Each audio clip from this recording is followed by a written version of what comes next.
So number 2 is from Matthew's list. Number 2 is, what's your opinion on Disney making sequels?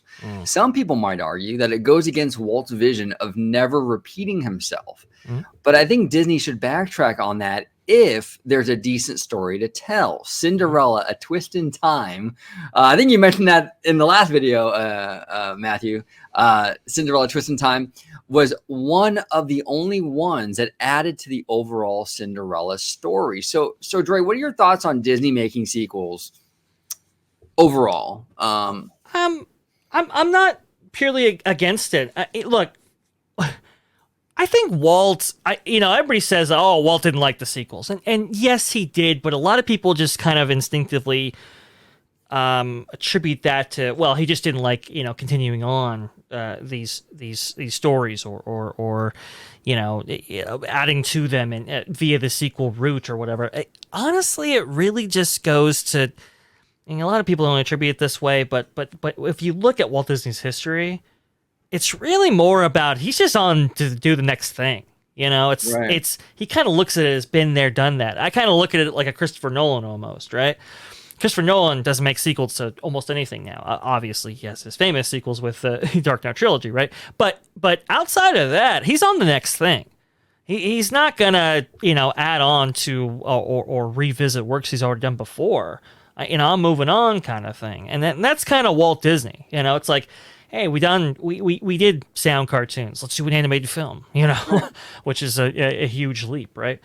We did an animated film. Let's do like this kind of, almost musical ensemble film, this kind of very art project with Fantasia and stuff. We did that. Let's go ahead and let's do a theme park, and then, when that becomes an incredible success, and he adds to it, right?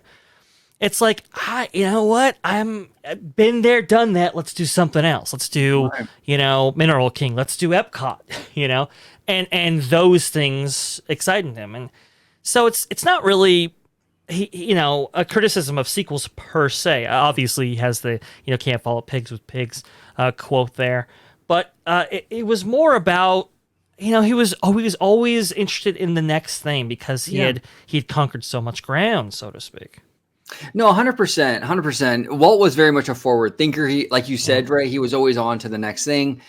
And you mentioned the great quote from Walt about you can't top pigs with pigs, right? Mm-hmm. And I think for the most part, I think that he wanted to stay away from sequels. He wanted to stay away from kind of retreading things, but he wasn't completely adverse to it. We saw this with the Alice comedies. Yeah, he revisited that character years later with Alice in Wonderland in the 1950s. And we saw it with, I believe, the Three Caballeros and Saludos Amigos are I think, I don't know which one came first, but I think one was a sequel to the other, if I'm not mistaken. I could be wrong on that. But I think they're related. Yeah, they're connected. I think he was open to it, but I think he preferred to pioneer new things, tread new territory, move forward, and that was really the trajectory that he was on, but we do live in a different day now. We do live in this kind of franchise kind of world. Mm-hmm. And it's interesting, if Walt was still alive, would he have embraced that? Would he have embraced that sequel kind of trend? I don't know. I really don't. I bring it up because I think if it was, to Matthew's point, if it was a good enough story, I think he would be open to the idea of continuing on and doing a number 2 or even a number 3, with some of his films. But it had to be a really strong story, and it had to be something that piqued his interest. Otherwise, he wouldn't look in that way. And so, just to kind of answer Matthew's point here, really it's all about, and he alludes to it himself, got to find a story that really hooks. Not just that would hook the audience, but would hook the creator as well. And in Walt's specific case, if he was on board, if he was really excited about it, then I would say it would move forward. And so when I look at the current day, it really has to be something that the creators are both passionate about and something that the audience actually wants to see. Yeah, yeah. And for me personally, I don't mind sequels per se, Mm, but there is a little bit of a cheapness to them. But mm, it depends on how it's done. yeah, right. Like for example, Star Wars and Harry Potter. I think they Hmm. handle it kind of perfect where they're a series of films, Hmm. but they're like one big story, and each film is like a chapter of that bigger story, right? I think that's really cool. I think that's a Yeah, cool storytelling device to have in your pocket to utilize, right? yeah, The only time I'm kind of not really too fond of sequels is when they feel very just sort of like tacked on. Like I loved Frozen, but then it was like, okay, that movie did well, so now we're gonna do Frozen 2, right? There was no right. obviously there was no overarching story when they created the first movie. They're just gonna tack it on and call it Frozen 2. Land Before Time did this a lot. They had Land Before Time 2, 3, 4. They went on forever. That's kind of when it feels cheap to me. But when a Mm, studio goes into it knowing they have, hey, we have a 7 movie arc that we mhm. want to accomplish, right? And each film is a chapter, like Harry Potter, things like that. I'm open for that. But when they just kind of tack them on because the last one did really well, it starts to feel a little cheap. It starts to feel a Yeah. little cheap.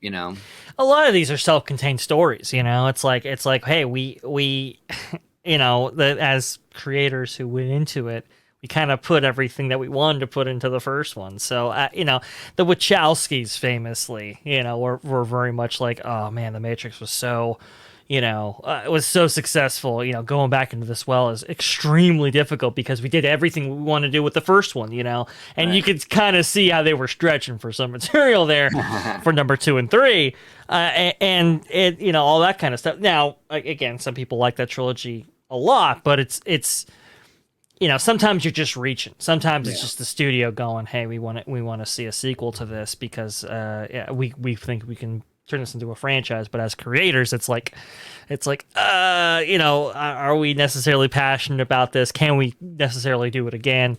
It's that dichotomy of the sequel. Steven Spielberg famously is adverse to sequels because of this kind of thing. It's tough. It really is. I think if you have a franchise that lends itself to sequels, Harry Potter, like you said, Star Wars, or even like Indiana Jones, like Oh yeah. you just throw them in any adventure and be fully immersed in that, right? I think good go, but if you're reaching, if it was a self-contained story at one point, maybe it should remain that way. I agree with you, OG. It really is about execution.